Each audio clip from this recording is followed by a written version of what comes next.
बिस्मिल्लाहिर्रहमानिर्रहीम। अस्सलाम वालेकुम दोस्तों 28 मई को पाकिस्तान में यौम तकबीर मनाया जाता है। यानी इस दिन पाकिस्तान एटमी ताकत बना था और पाकिस्तान ने एटमी कुव्वत हासिल की थी। लेकिन बहुत कम लोग जानते हैं कि पाकिस्तान को एटमी कुव्वत बनने के लिए किन किन मसाइल का सामना करना पड़ा और कौन लोग थे जिन्होंने पाकिस्तान को एटमी कुव्वत बनाया और उनको पाकिस्तान को किस तरह के प्रेशर्स फेस करना पड़े। और तब जाकर 1998 को बाकायदा तौर पर पाकिस्तान ने एटमी धमाके किए और पाकिस्तान एटमी ताकत बन गया और उसके बाद पाकिस्तान यकीनन इंशाल्लाह नाकाबिले तस्खीर हो गया। ये सारी कहानी, इस सारे सफ़र की कहानी मैं आज आपको सुनाऊंगा अपनी इस वीडियो में कि वो क्या मामलात हुए। लेकिन उससे पहले आपसे गुजारिश है कि आप YouTube चैनल को सब्सक्राइब कर लीजिएगा, बेल आइकन को भी दबाइएगा और जो दोस्त हमारा फेसबुक पेज पे ये वीडियो देख रहे हैं वो इस पेज को लाइक करें और फॉलो भी करें। दोस्तों, ये सफ़र इतना आसान नहीं था और हर तरीके से पाकिस्तान के ऊपर प्रेशर डालने की कोशिश की गई थी। पाकिस्तान के एटमी प्रोग्राम का आगाज़ कुछ यूं होता है कि आज़ादी के बाद पाकिस्तान ने एटमी हथियार बनाने का इंदिया दिया था और ये अक्टूबर 1954 की बात है, जब इस ज़माने के पाकिस्तान के वज़ीर आज़म मोहम्मद अली बोगरा ने वाइट हाउस में अमरीकी सदर आइजनहावर से मुलाकात की थी और अमेरिका के एटम बराए अमन यानी एटॉमिक फॉर पीस के मंसूबा में शमूलियत के साथ जौहरी तवानाई के शोबे में तहकीक और तरक्की के लिए जौहरी तवानाई के कमीशन के क़याम का ऐलान किया था। यह आगाज़ था पाकिस्तान के जौहरी प्रोग्राम का, या ये दरअसल पाकिस्तान की तरफ से पैमान था कि वो जौहरी तवानाई असला की तैयारी के लिए इस्तेमाल नहीं करेगा। इस ज़माने में पाकिस्तान में इस मसला पर काफ़ी बहस हुई क्योंकि बहुत से मुबस्सरीन के नज़दीक सदर आइजनहावर का एटम बराए अमन के मंसूबे का असल मकसद अमेरिका के अलावा दुनिया के दूसरे ममालिक को जौहरी असला की सलाहियत से महरूम रखना था और उन पर कदगल लगाना था। इन्हें जौहरी असला की तैयारी से रोकना था, बल्कि इसी तरह जिस तरह आजकल जौहरी असला के फैलाव को रोकने के लिए मुआहिदा CTBT को कारीवार के तौर पर इस्तेमाल किया जा रहा है। पाकिस्तान की तरफ से आइजनहावर के इस मंसूबे को तस्लीम करने पर पाकिस्तान में बहुत से लोगों का माथा ठनका क्योंकि आगाज़ था पाकिस्तान की तरफ से अमेरिका के कदमों में खुद सुपुर्दगी का। इसके बाद अमेरिका और पाकिस्तान के दरमियान फ़ौजी, सियासी और इक़्तिसादी शोबों में हिमागीर, कुर्बत और तावन का दौर शुरू हुआ। पाकिस्तान अमेरिका के 2 फ़ौजी मुआहिदों सेनेटो और सीटो में शामिल हुआ और अमेरिका ने भारी फ़ौजी और इक़्तिसादी इमदाद के इवज़ पाकिस्तान की सरजमीन पर फ़ौजी अड्डे कायम किए थे और अपने फ़ौजी सलाहकार पाकिस्तान भेजे थे और उसके साथ साथ पाकिस्तान के 5 साला इक़्तिसादी मनसूबा बंदी की तैयारी के लिए अमेरिका ने अपने माहिर पाकिस्तान के मनसूबा बंदी कमीशन में तैनात भी किए थे। यूँ अमेरिका ने पाकिस्तान को मुकम्मल तौर पर अपने हिसार में ले लिया था। फिर ये खबरें आनी शुरू हुई कि हिंदुस्तान बड़ी तेज़ी से जौहरी तजर्बात की समत बढ़ रहा है, लेकिन इसके बावजूद पाकिस्तान की क़यादत ने जौहरी असला के मैदान में कदम रखने से साफ इनकार कर दिया था।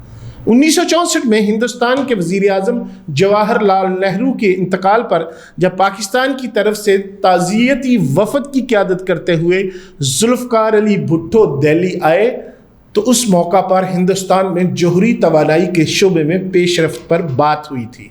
दूसरी जानब ज़ुल्फ़िकार अली भुट्टो का कहना था कि उन्होंने 1963 में काबीना में ये तजवीज़ पेश की थी कि पाकिस्तान को जौहरी असलहा की तैयारी के लिए प्रोग्राम शुरू करना चाहिए, लेकिन सदर अयूब खान और उनके वज़ीर जो ख़जाना के वज़ीर थे मोहम्मद शैब और दूसरे वज़ीरों ने उनकी ये तजवीज़ यकसर मुस्तरद कर दी थी और वाज़ेह फ़ैसला किया कि पाकिस्तान जौहरी असला इस्तेमाल करने की सलाहियत हासिल नहीं करेगा।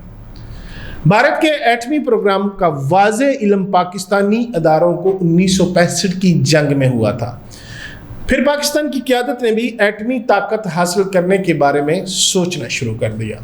1968 में जब सदर अयूब खान फ्रांस के दौरे पर गए तो उस वक्त फ्रांसीसी सदर چارلس ڈی گال نے پاکستان میں جوہری ری پروسیسنگ پلانٹ کی تعمیر کی پیشکش کی تھی، لیکن ایوب خان نے یہ پیشکش ٹھکرا دی اور یہ مشورہ انہیں ان کے chief of staff general Yahya Khan نے دیا تھا۔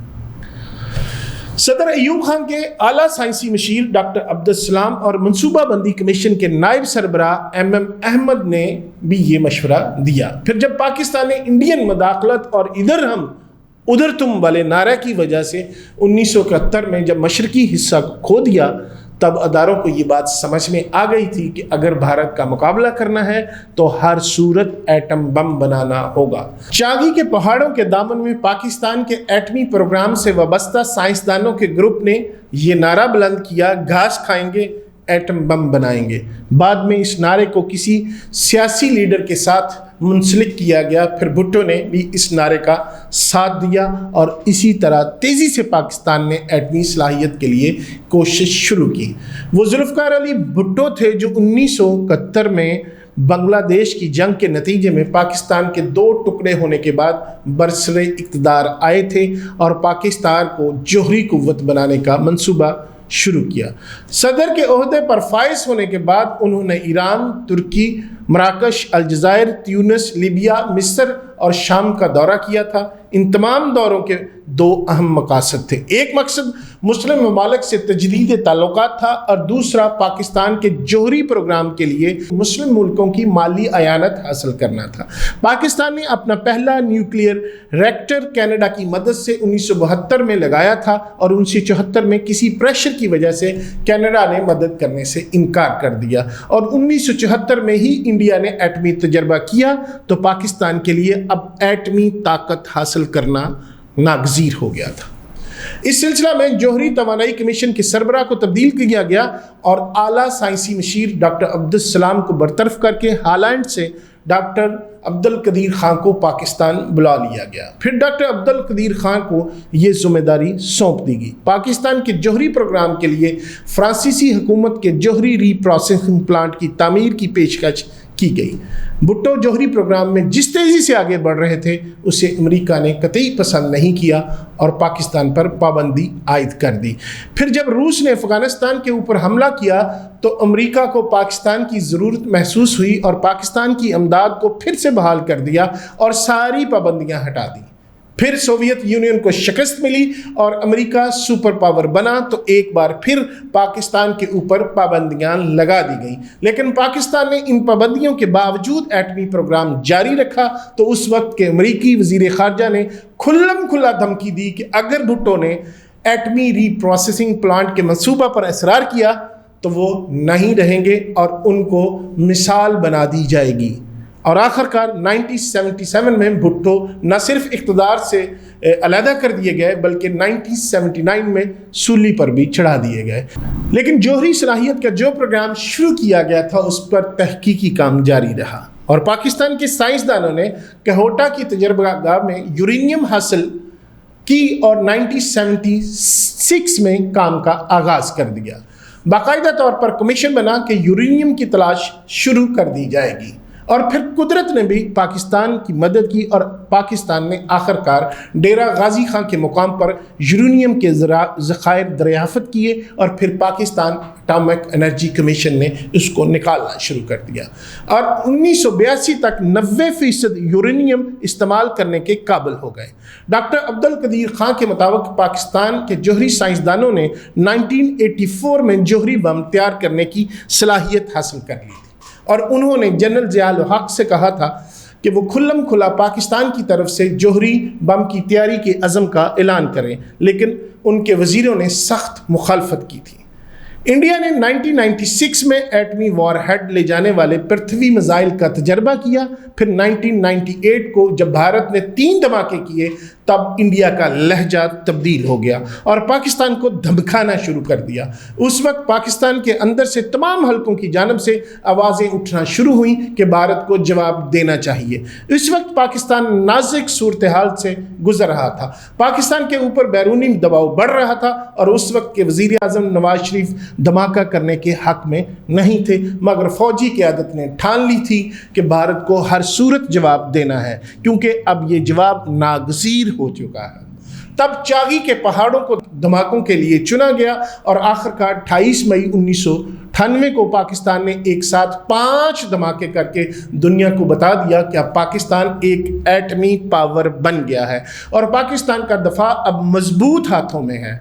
कोई पाकिस्तान को मैली आंख उठाकर नहीं देख सकता और इस तरह पाकिस्तान न सिर्फ 7वीं बड़ी एटमी कुव्वत बना बल्कि पहला इस्लामी मुल्क भी बन गया जिसके पास एटमी पावर है। हर साल पाकिस्तान में 28 मई को यौम तकबीर के तौर पर मनाया जाता है। हमें इन तमाम लोगों पर फ़ख्र है जिनकी अनथक मेहनत की वजह से आज हम दुश्मन और दुनिया के सामने अपना सर फ़ख्र से उठाते हैं। पाकिस्तान जिंदाबाद।